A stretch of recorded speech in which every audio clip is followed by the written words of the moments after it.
How to hide Instagram following list. Hey everybody, in this video, I'll show you how to hide Instagram following list.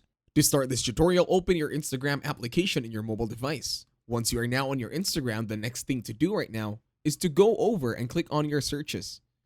In here, you will now go and click on a username. Once you find that username, try to follow this guy. And then you will see all his followers, right?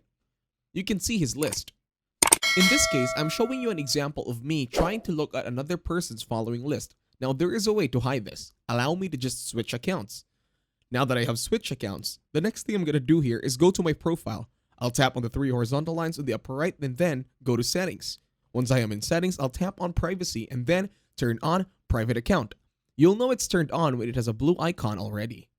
Once done, I will now go back. In here, I will switch accounts once again to check if I could no longer see my other accounts following list.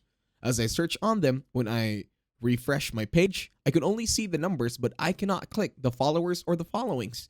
And that's how it works. Thank you very much for watching this video. Hopefully you got some value in this one. And as always, leave a like, share, subscribe to the channel, and I'll see you on the next one.